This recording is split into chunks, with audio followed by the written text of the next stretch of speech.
Welcome back to another episode of the Awake Space Astrology Podcast. This is Lori Rivers with you, and I am hoping to give you some inspiration to help you with your aspiration. And try not to scare the pants off you, because we're going to talk about the Libra full moon happening on April 16th.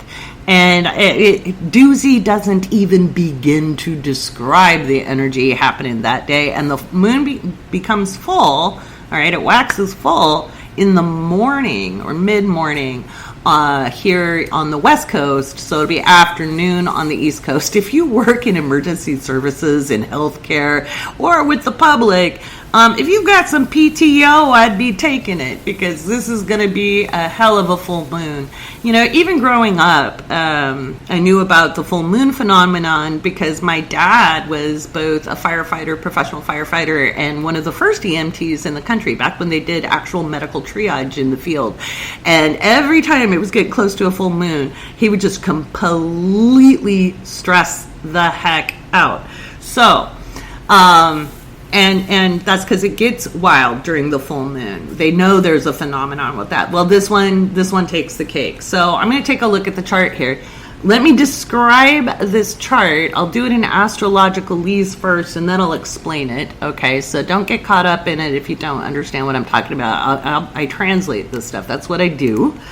Okay, that's what astrologers are for. You know, astrology was really never meant for everybody to study and be an expert in, because it's a field of study like economics, political science, and other things. You know, you can be familiar with it and not be a professional at it, and that's okay. There's nothing wrong with that. And even professional astrologers go to other astrologers because we have blind spots. Now, looking at the full moon in Libra on Saturday, April 16th, what we see is that the full moon is, it's wacky. It's sitting on its own while the rest of the chart is hanging out up at the top, and so it's a basket pattern. For those of you who care about aspect patterns, I honestly don't care about aspect patterns that much, and there's a reason why. They serve as a distraction, in my humble opinion. If you do the actual astrology, the aspect patterns are just a curiosity. But somebody pointed that out on my TikTok about the lunar or the full moon, and I was like, yeah, it's a basket to catch the poop that's going to be flying. So a full moon always happens when the sun and moon are in opposition. That is why the moon is big and shiny. That is why. So here's what's happening. So as the moon is waxing full, it is in an approaching square to Pluto. What do we know about that? If you've been listening to me for any time at all, if you've been reading my horoscopes on Patreon, you know this is big boom energy. And if you ever saw The Fifth Element, this is big bada boom. My gosh, there's something incredible going to be happening, and partially because obviously the full moon, with the moon and sun in opposition, that means both the sun and the moon are squaring off with Pluto. So this is going to be a big event. Part of me is thinking it's going to be weather, and it's trining off with Saturn. So there's going to be some people power coming in, because Saturn in Aquarius is rulership by the people. Now, when we say that, it's really easy to get excited, but people have divergent points of view, right? People have different beliefs. So there's some people who think they're freedom fighters who aren't necessarily who you would consider a freedom fighter. Likewise, somebody might not like your point of view. So it's people who consider themselves liberation-oriented or power to the people kind of people taking action. So you can expect some wackadoodles out there. Okay, that's an official term, a wackadoodle. You could see some nationalism pop up. You could see some right-wing action, but you're going to see some left-wing action too. It's going to be really hard to see anything in the middle ground, because remember, this is a Libra full moon, and I know everybody talks about Libra being balanced, but it's not about balance. It's about finding the balance. Libra moons, and I happen to possess one. My lunar return is right before this full moon. Libra moons are not always steady. Okay, they're up and down, especially when they're young and their hormones are going off. Oh my gosh, when I still had those hormones, I was Jekyll and Hyde when it was, when I still had a menstrual cycle. It was just up and down. One minute I'd be laughing, the next I'd be crying, especially in my late teens and early 20s. Finding the balance is what Libra is about, because it's the scales. Think about it. Scales are not always balanced. Okay, guys? You're finding the balance. Think about old-fashioned scales, not digital scales, but old-fashioned scales. So you're going up and down until you can find your happy medium. Well, there ain't no happy medium with this full moon.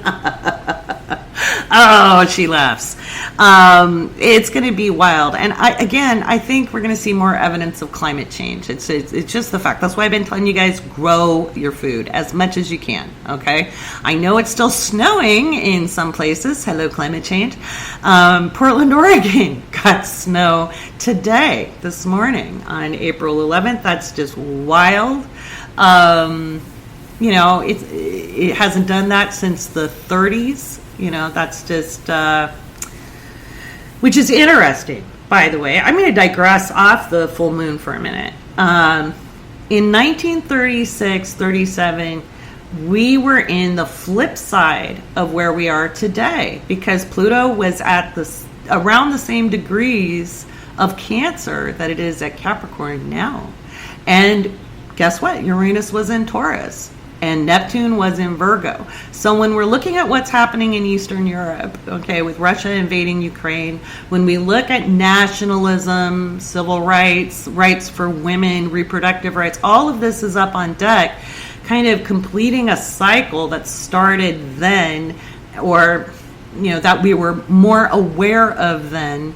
And then on top of it, we've got a completion of a cycle that started in 1856 with the Jupiter-Neptune conjunction.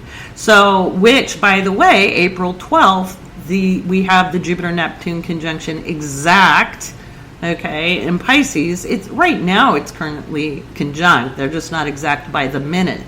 And it will be conjunct at 24 degrees on April 16th. Just my brother's birthday, by the way.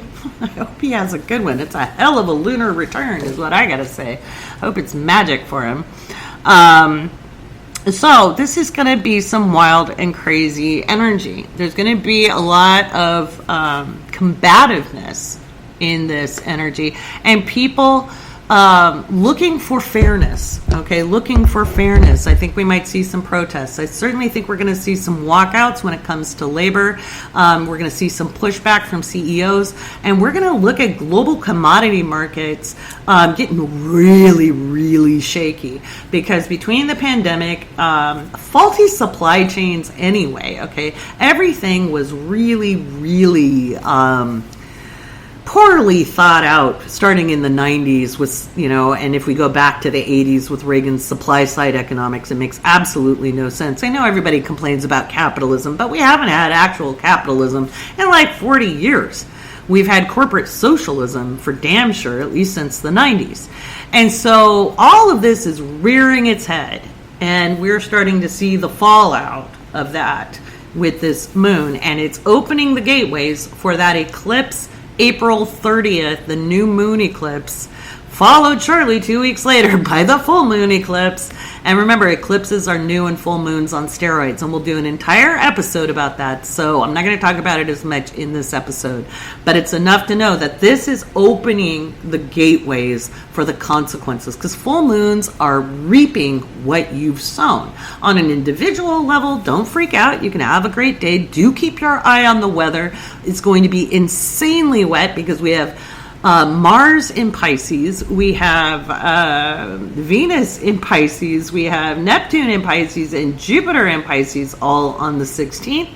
Okay, that is just wet. Okay. And it's funny because I keep getting notices from people in Southern California where I happen to live too. And they're like, well, we're in a drought. Yes, we are. So you were wrong. I'm like, there's a whole big wide world. There were people who drowned in a flood in Colombia. There's been flooding in Australia. There's the east of the Rockies, people. East of the Rockies. We still need the damn t-shirt. We'll get merch, I promise. But we just had gales blow in today. Remember, I said, with the Leo moon forecast, because right now the moon is in Leo, I said, hey, we're going to have big winds. Well, we've got gale force winds and just high winds here in Southern California right now. And it's blowing in a bunch of clouds. So there's going to be precipitation somewhere in Southern California. Is it going to end the drought? Absolutely not. Is it going to keep us out of a water crisis? Absolutely yes. And that's good enough for right now. But the Pacific Northwest is getting snow and ice and hail. And I bet you guys thought I was nuts when you read the forecast for the weather. And you're like, oh, she must not have edited it because she had snow in there. She had snow in the horoscopes, so she was just lazy this time. No, I wasn't. We're probably going to see some water spouts with this full moon too. So keep your eye out for it in Florida, the Caribbean. That's going to be wild. Just wild. Now I'm going to write more about this on Patreon. If you're not a patron, you want to go to the link in the description and check it out. All members of the Patreon get to meet me for coffee with Lori once a month. That happens the last Sunday of every month. So remember, patrons, that link goes up through Patreon. So you want to check your emails or just go into your Patreon account and check for it. And you can also ask in the Discord. All patrons get access to the Awake Space Discord and Living by Luna and Cosmic Surfers, which I closed the Cosmic Surfer tier to new membership. We're going to start doing some deep diving in there, and it's too hard to run the intense advanced courses with new people joining in and having to restart it all the time. So we're going to keep it there. Living by Luna and Cosmic Surfers will get first access to the Mystery School, which I hope will be done before the full moon. That's my intention. So this week I'm not reading charts. If you were trying to get a reading with me this week, I am in full content production. So I urge you to come support what we're doing in the Patreon. If you're a patron, hold tight. This is exciting. And if you're not in Living by Luna or Cosmic Surfers, don't worry. There will be a special Mystery School support tier that I think you're really going to like. So stay tuned for that. The team is working really, really hard, and there's going to be some cool stuff on the landing page. I'm so excited. But anyway, I'm digressing. So the full moon is a shit show. I'm not going to lie. Full moon's a shit show. And I, for one, am going to be staying home that day because I'm going to stay home because, well, this thing is in opposition, a separating opposition, it's in a separating conjunction to my moon. It is in a approaching square to my sun and Mercury, and it's triggering off the opposition from Pluto to my sun and my Mercury. So I'm going to stay at home. I am just going to probably sleep that day. And it's probably because I'm going to be tired after creating all this stuff this week. I'm betting Saturday I'm just going to be like a wet noodle. So is that a Rita? So one of the fun things patrons also get to do is be behind the scenes with me. Before I started recording this, I had a great chat with them, and we'll do a chat once I'm done or taking breaks, because I do take breaks in between segments. And so I just see we've got Katie and Kimberlyn and Denise and Rita, and I love these guys. I have to say, we have an amazing community that's forming, and the Mystery School is going to be even better because part of the curriculum that I'm filming today, that's normally I've presented it through PowerPoints, but we're doing things a little differently. So I've been reshooting all of the stuff I already had made, but it makes more sense. Trust me. It's just a thing. But anyway, I've been reshooting it, and this is really going to help you train your Mercury. So I talk about training your Mercury all the time. This process helps you do that without dogma. It's dogma-free process. Okay, so we don't tell you how to live. We don't tell you what decisions you have to make. You get processes to self-determine that for yourself. So it's a self-actualizing process. And once again, when I presented this to my alma mater, they were like, holy crap, we'll give you a doctorate. And I was like, that's cool. Except the doctorate's in education. And so like if I went to go argue with school districts, I'm just going to be arguing all day long, because the last thing the system wants is people who understand their yeses and nos, who know how to make authentic decisions outside of obligation without codependent tendencies, understanding that interdependence is something human beings do need. That's why it's a group process, okay? You individually develop, all right? You individually develop your yeses and your nos and knowing what floats your boat and how to live authentically, but you also learn how to communicate, collaborate, and play in ways that are non-hierarchical and non-dominant based, as in control, right? The meanness of the patriarchal system. So it's unpacking patriarchy both within and without, and it's an amazing, powerful process. I've developed it over many years, and it has a lot of case studies and yada yada yada, and it helps people regardless of their learning style, regardless of cultural, social conditioning. It really is a powerful tool for you to become clear about who you are. And that's the first step when we're learning to be magical people, when we're learning to blend our spiritual and physical selves. It comes down to train your Mercury, get in tune with your Venus, and then align into your Mars. And that's thinking, both reception of thoughts and communication of thoughts. Venus is your desire nature, and we've all been trained. Oh, desire. Ooh, that's a bad word. It's not a bad word. It's okay to know what you want, and it's okay to want things, okay? It's that simple. Because if the only people who want things and get them and align their actions to receive them, because that's Mars is aligned action. If they're the only ones who do it who are jerks, then we have Bezos and his penis rocket going out into space and starving children. Okay, so people of goodwill, who are world servers, people who give a damn, people who at least want to live authentically in their own lives, because you're never going to be that dirty, rotten bastard who takes candy from babies.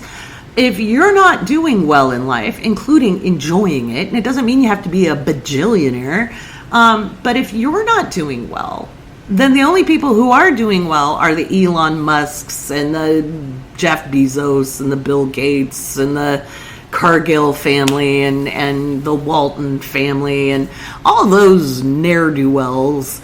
And we can be mad at them, or we can do something about it. And I thought about this so many years ago, and I realized that disenfranchising myself as a young person from the economy, because, fuck the man, that didn't help.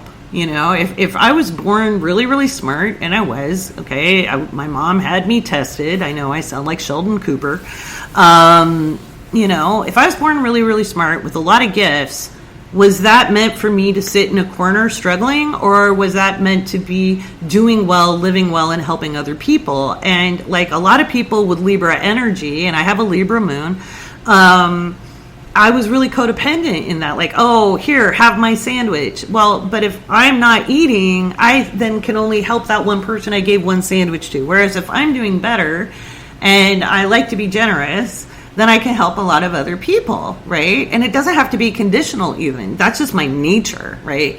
You don't have to have success, bargain with the universe like, hey, I'll be really, really good, Sky Daddy, and then you could make me win the lottery, and I promise I'll pay off people's mortgages. Guess what? You're not going to win the lottery with thinking that way.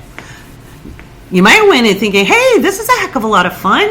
I'd like to win that. I could think of a lot of things I could do, and including donating to charities and things like that. But you don't want to negotiate your success away. This is kind of stuff we'll talk about in the mystery school to help you align, get clear, and move into actions that enliven you instead of working off of heavy obligations and you know, that kind of thing. So yeah.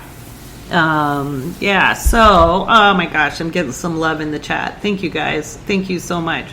So that's the full moon. Oh my goodness. Oh my goodness. I think it is important for us to take a quick break. I'm going to have a little bit of coffee and chat to my patrons. And then in the next segment, we're going to do a patron shout out. That's always exciting. Patron shout out.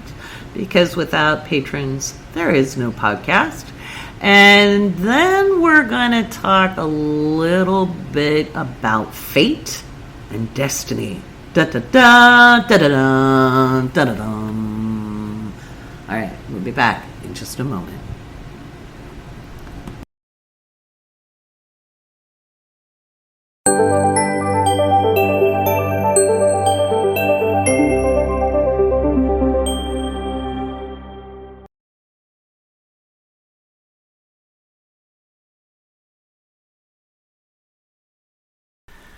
All right, it is time for a patron shout out. Without patrons, this podcast doesn't happen. My eternal gratitude to you. I am getting to do all of the things I love, so I can teach you how to do all of the things you love, whether it's metaphysical or physical. And to me, it's really, really important to teach people how to blend their spiritual and physical lives. We're not here to get off this planet. The actual esoteric teachings I have studied over many decades is all about spiritualization of matter. And so we're here for a range of experiences that's not always pretty experiences. We're here to grow. We're here to bump up against each other. We're here to experience contrast and other things, but we can make beautiful things out of it. And unfortunately, when you watch a lot of the news and the media and all of that, your focus tends to be all on the shitty stuff that human beings do to each other and the planet. But honestly, for every horrific thing, there are hundreds of thousands of beautiful things every day. And if we can pull our focus into what we can do to contribute to the cleanup or contribute to those beautiful things, whether it's supporting somebody having a bad day or smiling and waving at a stranger as you drive by. I mean, at least they'll wonder. They'll be like, do I know them? Having a good joke and watching comedies, cuddling your kittens or cuddling your puppies, all of that makes the world a better place. So here we go. Let's give a big shout out to our patrons. We've got Kathleen Flores, Tyler, Jody, Kimberlyn, Nikki, Dina, Colette, Casey, Madison, Vanessa, Brittany, Nat, Julie, Poseel, Mega the Wild, Kim, Alana, Trevor, Jack, Lisa, Kenna, Ashita, Sitali, I hope I'm saying your name right, Julia, Savannah, and Katie Clark. Welcome, or that could be Caddy. Sorry if I pronounced your names wrong. I wish I had a pronunciation guide. I'm doing my best, guys. We've got Katie's birthday. Katie is one of our patrons, has been for a long time, is a beautiful human being. And we are going to sing her happy birthday. Happy birthday to you. Happy birthday to you. Happy birthday, happy birthday. Happy birthday to you. And many more. So if it's your birthday, that's for you too. I love birthdays. Big hugs to Katie Shaw. So what else have we got going on here as the air conditioning pops in? We got a shout out to our mods. All right, in no particular order of preference, because I love every single one of my babies. We have Rita, Mackenzie, Kathy, Chris, Shane, Molly, Casey. Am I missing anybody? Hannah. See, I always miss somebody. But I got you all in there. Thanks to every single mod. You help make everybody feel welcome. Everybody can refer to them. They're going to point you in the right direction on the Discord. Now, I want you to remember these mods are volunteering for me. They don't get paid to do the moderation. So they're real people with real lives and other jobs and things they're doing. So if you're having an interpersonal problem on the Discord server with another member, I would like to remind you that we have some really simple rules in our Discord. And is if you don't like somebody and you don't vibe with them, there is a mute button. Okay, there is a mute button. You can feel free to mute anybody you want.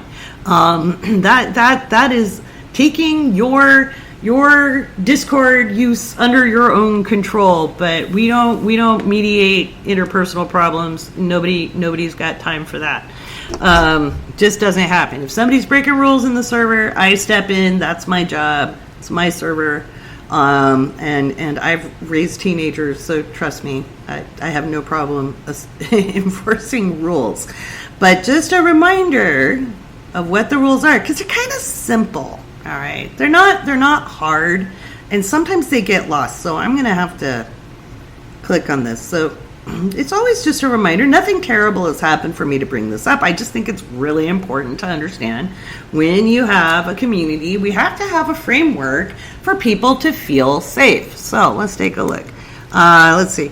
Really easy. Think of it like traffic lights, so nobody crashes. So some channels are for sharing info only, like our news channel. Anybody can post links, but we ask that you don't discuss anything there. We're going to delete any comments that have nothing, that aren't a news story link. And that includes if I post a comment there, because I post things in the wrong spots if I'm not paying attention. It's not personal if your comment gets deleted, okay? It's just if a channel is information only, it's information only. 2, unless you're a moderator, please don't use the everyone function. We've kind of disabled that on the Discord now that I know how to use the controls. But it used to be, sometimes that was abused. 3, it's meant to be a safe space for everybody, which means we don't use violent language or trauma dumping. And let me explain the trauma dumping comment.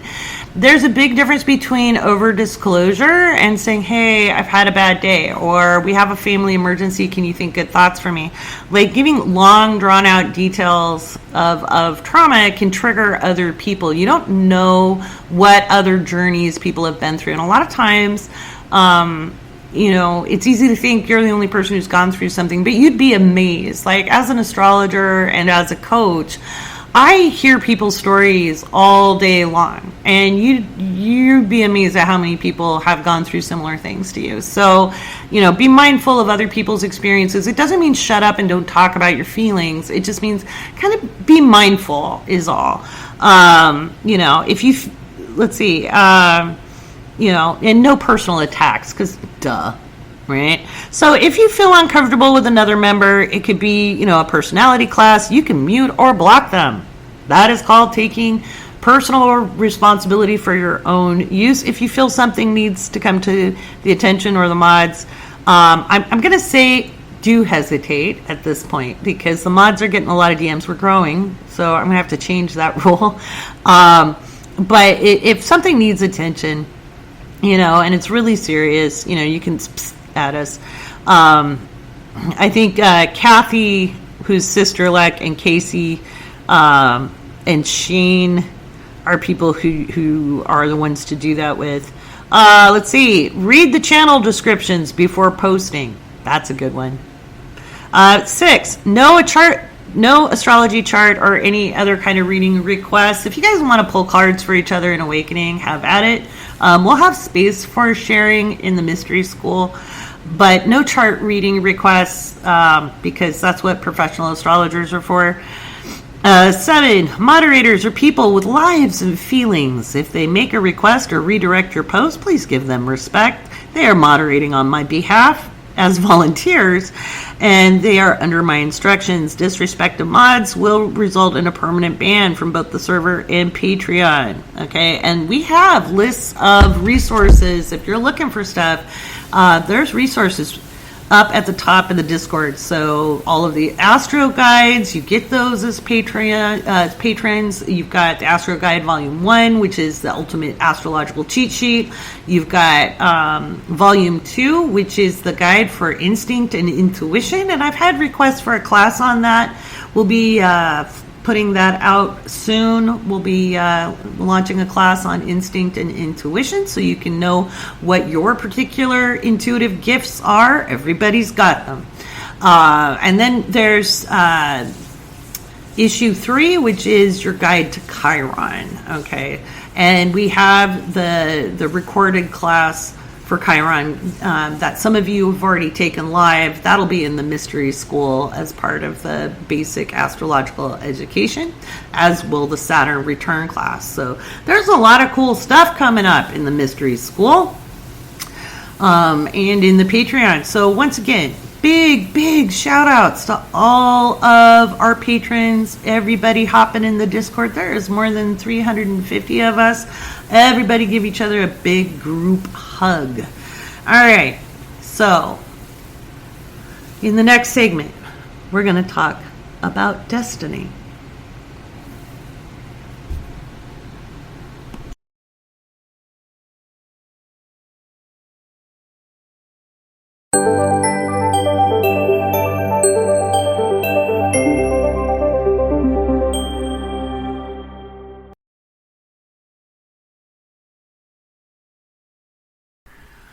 All right, we're talking about destiny right now. In general, I'm a big free will advocate, and I think with destiny, have an opportunity to accept or reject it in some ways. I think determinism comes from a fear of diverting from cultural and social norms. And especially when we look at like theologies that have to do with crime and punishment, basically, if you don't do these things, these bad things happen to you. And, especially like in the afterlife, like how the hell can we know? Nobody really does know. Nobody knows. Okay. People can claim to know, but there's no empirical evidence. Let's just say it that way. So, and what little we have heard from people who can tap into the ether, myself included, I've never once had a warning of, oh no, don't do this because it didn't work out for me. I've only ever gotten messages that things are pretty good elsewhere. So, so destiny. What do you do about destiny? Destiny shows up in the astrological chart a little bit. The point of fortune is an Arabic part, and at some point I'll teach a class on Arabic parts, but I'm not going to do it till I feel like people have got some basics under their belt a little bit better, because the thing that happens is if I teach some of the stuff like Arabic parts or talk about aspect patterns or fixed stars or asteroids, then everybody wants to study that because it's sexy and shiny, and they don't do the basic astrological studies, and that's silly, okay? You got to know the basics, okay? You can't just slam dunk the basketball every single time. You got to know the rules of the game, okay? And you got to practice your free throws, and you have to know how to dribble, and you have to know what the rules are. Same with astrology.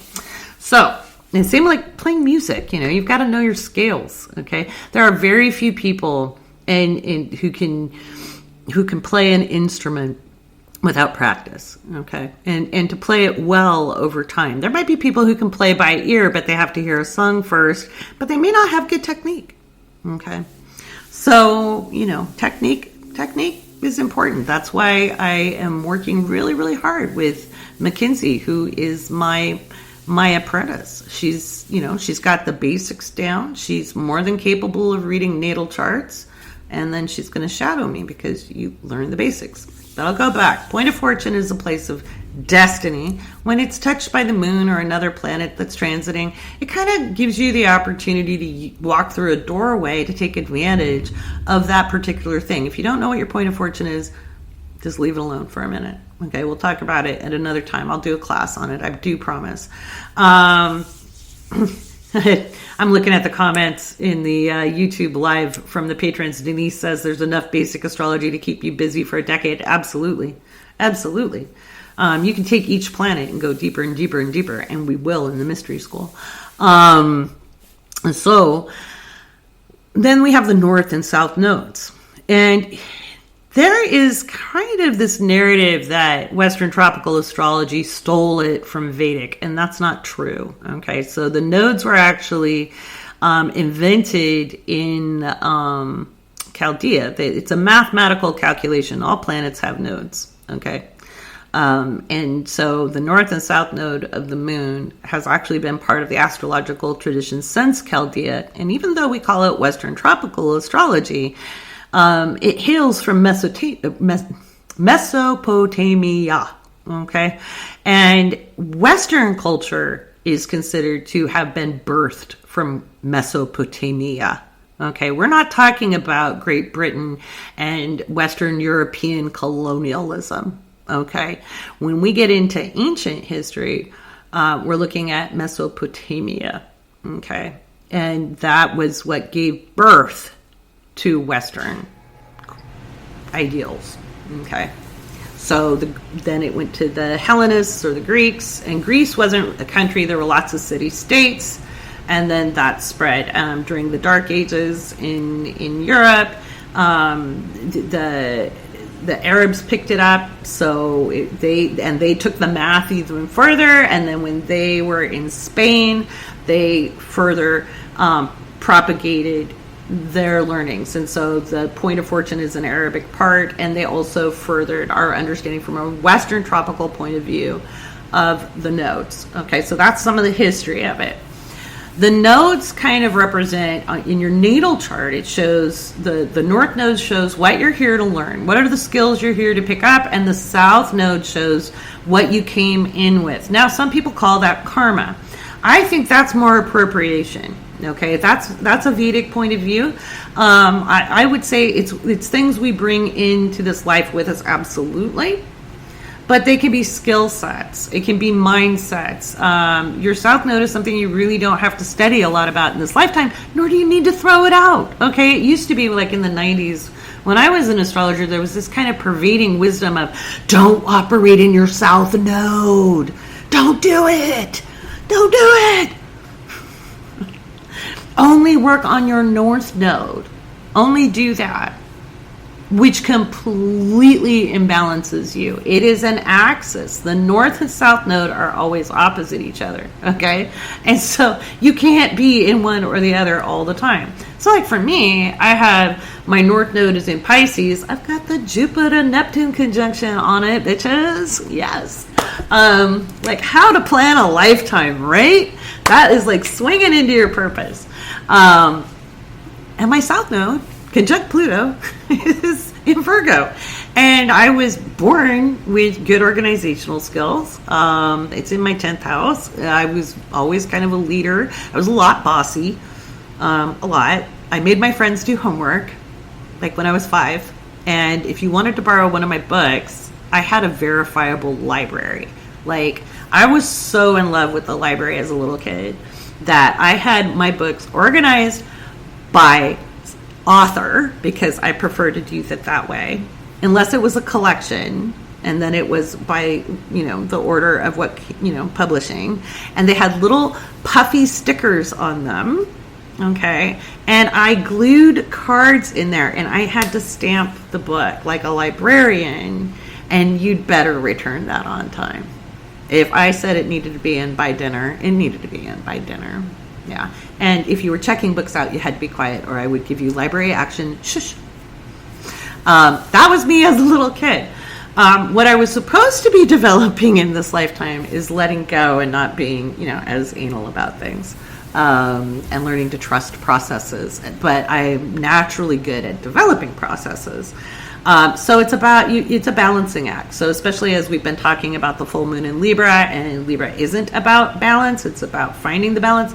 So too are our nodes. It's about finding, anytime you have a polarity, it's about finding balance. And so you've got a north and a south node. You come in with some skills, that's the South Node, and then your destiny is to pick up some skills. It's to learn stuff. It's not about perfection. Nobody's here to perfect shit. We can't. Okay, there's a reason I swear, drink bourbon, and blah, blah, blah. I'm very committed to being a human being. Okay? I have been able to channel, oh my God, for over 20 years. I've always been psychic. I've always been intuitive. Also having a South Node in Virgo, have natural healing abilities. I could sit in flowing robes and speaking in a soft voice and helping you, my children, my lovelies, my beloveds, oh dear ones. What does that have to do with being human? Really? Okay. We can bring in, and I think anybody who's ever met me, unless you've been on my wrong side, if you've been doing bad things to people, then I'm probably the villain in your story. But in general, if you've ever met me, you know I'm kind, I'm caring, and compassionate, and I swear like a sailor. And I do it on purpose because the Christian dogma spilled into the New Age movement, okay? And there is this need, especially out of the Pluto and Leo generation, which is the one above me. I'm Pluto and Virgo generation. There was this need, and you see it in my generation too, of this false spirituality, this bullshit of, oh, we have to be good little girls and boys and clutch our pearls when somebody does something wrong. And we need to be paragons of virtue. Give me a freaking break. We are here to be human beings. We are here on Gaia. We are children of Gaia. And we are here to have a full range of expression. We don't always know what somebody's soul path is. You know, I really enjoy the condemn not lest ye be condemned. We judge all the time. Judgment is to make a decision. But to condemn? Are you kidding me? You don't know what someone's soul path is. Now, I condemn people. You condemn people because there's people we just cannot stand. But there's something that we need to reflect on when we do that. So our North and South Node give us the opportunity to move into our path, our pathway. And the sign gives you the flavor of it. Okay, and the house kind of gives you the subject of it. I was confused about mine for years because I thought for sure it's just supposed to, really get down with building family, really get down, but it's spirituality. I have the chart of a teacher, of a writer, of a speaker, and I'm like, if I'm supposed to just building a home, and then I realized I'm here to create sanctuary and no boundaries to my family, to have many children, not necessarily biological ones. And years and years and years ago, when I was a young metaphysical student, I asked my mentor, because I was really frustrated. I was like, what's my purpose? And my mentor looked at me and said, to teach. I'm like, okay, what? And he said, what you know. Do you know how much I know? Even then, do you know how much I'd studied? How many books I've read? I was like, can we niche it down a little? I was like, what? He goes, well, you're here to teach the children. I'm like, I don't like teaching kids. And he's like, all humans are children. I was like, oh, that makes sense. I get that. I'm a Cancerian, right? I get that. Mama hen, everybody. Love everybody up. Love everybody into loving themselves as much as possible. Nurturing people into their wholeness. That's a beautiful thing, and that's a beautiful job. That's how I figured out my North Node. So understanding your North Node helps you understand your destiny, but you still have choices in how you get there, okay? You still have choices. I remember back in my Saturn return, I had some very, very amazing metaphysical events. People paid good money to try to have these types of metaphysical events. I had 200 crows that would follow me everywhere I went to get my attention. Like literally they'd hang outside my house, follow me to the bus stop, follow me on a 45-minute bus ride, hang out outside my workplace. Like there was no missing the damn crows, right? And then I would see energetical beings, and then I'd go to my counselor and say, hey, let's institutionalize me because I'm seeing stuff. And he would be like, no, I think you're having, metaphysical experiences. I was like, great, I have kids to raise. And one particular time, I reached an altered state of consciousness when I was on the bus, and it really scared me because I didn't ever use any substances. I was having a hard enough time with reality as it was because just extreme trauma responses.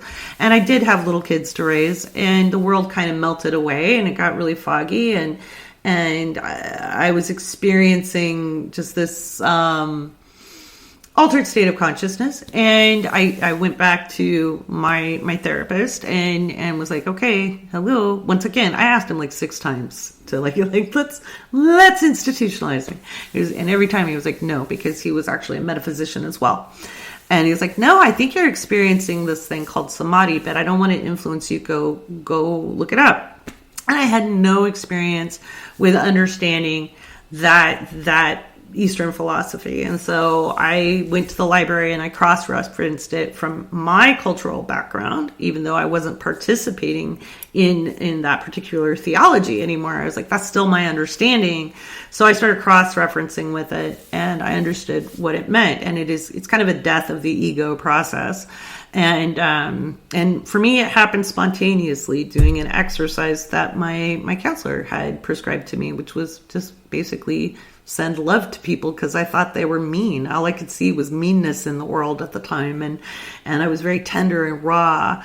And so he was like, well, their angels must be starving. And I was like, that's true. And he's like, so it was, if you give love, you get love, right? And that was part of that. And again, I was 29 and had just had some adult trauma that reinforced the early childhood trauma. So it was a hard time. And I was having all these weird things happen. And there were often times I was just like, are you sure I'm sane? And so anyway, that's all part of that Pisces North Node. And so when I went to discuss the issue with him, he was like, hey, people work lifetimes to be able to do that. And you just did it spontaneously. You should, my own teacher does this, people will take care of you. They'll feed you. And I'm like, I have kids. He goes, yeah, but people need your wisdom. And I was like, that's great. My kids chose me to be their mother on this physical plane. I'm not going to sit and be a font of wisdom for a group of people to the detriment of my children. And he was like, yeah, but your soul. And I was like, my soul can get over it. I have a 5-year-old and a 2.5-year-old. They need their mother. I said, I'm not going to be like the hippies from the 60s and 70s who went off to save the world and didn't raise their children. That's not happening on my watch. My kids are not going to be traumatized like me. They have their own stuff, but, and I wasn't always perfect, but like hell was I going to do that? So did I deny my destiny? No. What am I doing right now? I didn't deny it even when I was raising my kids, but that's where my attention needed to be. You have free will. You can always make decisions about what you want to do. Okay. And the universe can get over it. It'll deal with it because you're a lot more in charge of what happens than you've been trained to believe. Okay. You've been a lot more conditioned to believe that you don't have choices. So, if a 7-foot angel shows up in your living room and says, you are going to be of service, my child, you can say, that's great, when I'm ready. You're the one who's physically incarnated. You're the one taking the gravitational hits. You're the one living this lifetime. You don't owe anybody anything, and that includes non-corporeal beings. That includes Sky Daddy. You don't owe anybody anything. And you can make choices. So you are not fated to do a damn thing. You will always have choices. And you can choose when to walk in the door. If it's not right timing right now, there's a Malcolm bark. If it's not right timing, you get to choose when the timing is right for you. And you can make that qualification. Like, hey, man, of course I'll be of service, but I got this other stuff to do, so why don't you help me out with it so I can get to this job sooner? And maybe, and this was my point to my therapist way back when my babies were little, back in the 90s, I was like, maybe part of my service is raising my children and giving the world to very conscious, considerate, kind, compassionate human beings. Society, you're welcome, okay? There is a young man in his mid-20s who does not exhibit toxic masculinity, you're welcome. Okay? There is a beautiful, determined, smart, talented young woman who's hell on wheels for making sure this planet is in good shape and critters are taken care of and that people have good food and water when they need it. You're welcome. I don't see how that was less spiritual than what I do now. So you always have a choice and you get to be determinate in what you do. It gets less and less of a choice the more you let life happen to you. And so when we're young, we have some big events that kind of happen to us. The older we get, the less it's, so under 25, it can be really physical stuff that happens to change our direction. You might say it's a soul agreement. But once we get to be 25, we get a lot more determination. So I may be teaching a class on understanding the nodes, understanding destiny, and how to find it in your own chart. Okay, just looking at your natal nodes. And I'm going to go by sign and house and describing those step by step. It's 2 Saturdays in May. If you're a patron, you get your special price. You've already gotten the emails. If you're a new patron that just joined in the last day or so, I'll put another announcement out this week. If you're not a patron, why the hell not? You get special discounts. You get discounts on readings and workshops and access to cool information and behind the scenes with Lori. But anyway, that's kind of what we're talking about. I think so often when people, especially we had a lot of people leave the evangelical church. Back in the 70s and 80s, people were leaving the Roman Catholic Church and the Lutheran Church. And you bring the dogma with you. I want you to check the dogma at the door. Please.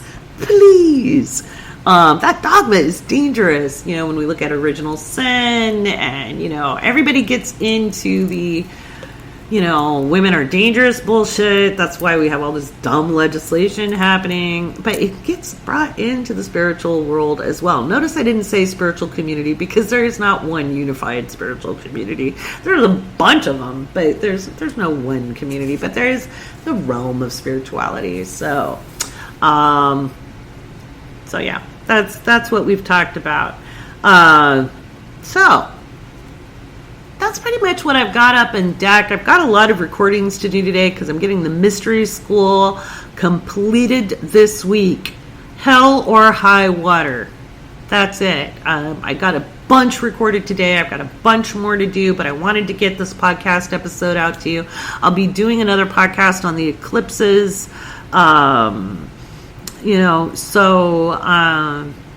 Probably this week. And pretty soon, I'm going to do some podcast episodes with our mystery school teachers besides me, because it's not just me teaching, okay? It's not just me teaching. We're going to have my really, really good friend, Nicole Cormier. Nicole and I have known each other as online friends since 2007.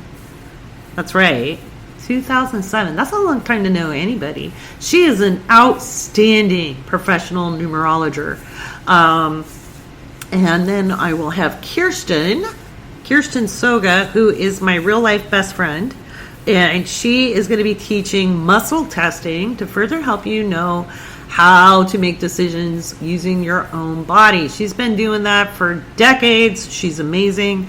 And she's been teaching metaphysics. We became friends because of our mutual knowledge base. We've studied all the same things, and I will say she's kind of love personified. I don't know another loving person like her on the whole planet. Kirsten is absolutely delightful and an amazing chocolatier, by the way. I'm going to plug her because she's not here to plug herself, but go to kirstensoga.com if you want some really cool Easter candy. Her candy is dairy-free, sugar-free, and it is delectable. It is handcrafted artisan chocolate. She's got some, very, very big or very, very huge Easter bunnies up on her website. And I'll put that in the description as well, because Easter happens on the 17th after that full moon eclipse. And, well, J.K. Rowling may be wrong about the trans community, but she was right about Dementors. One of the best ways to lift the blues is to have a piece of chocolate. And this chocolate is biodynamic. which is better than organic because it's socially responsible as well. It comes from Ecuador. I've actually met the distributors. They're amazing people because I've helped Kirsten with her marketing over the years. This chocolate is so good. She is the only person, because I do business development as well, and I'll always tell makers, do not use Made as Love as an ingredient because it's not hers. Can have it because your heart chakra is going to warm up. I swear it. It's the best. And I'm not a fan of dark chocolate, but I absolutely adore this. It's amazing. So I will put Kirsten's website if you've been looking for some really good chocolate, if your kids have food sensitivities, if they can't have dairy, etc., can't have sugar. This is great for diabetics. My mother loves this chocolate. She's like Kirsten's best customer, and she shares it with her friends who have diabetes, type 1 or type 2, and it doesn't mess up their blood sugar. It's really good stuff. All right, guys. So that's all my plugging for my friends. But I do that. That's another step we'll do after the mystery school is getting a spiritual practitioner kind of cooperative formed and build some good stuff that way, because I love talking up stuff I love. And soon I'll be able to talk about a special project I'm working on that has some incredible artwork, but I can't talk about it yet. But I will as soon as I can. Alrighty, guys. It's always a pleasure to speak with you.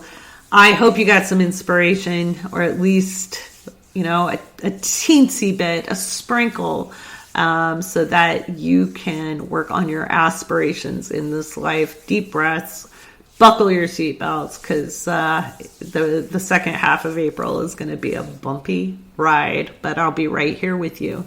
I'm Lori Rivers. You've been listening to the Awake Space Astrology Podcast, and thank you. Thank you for listening.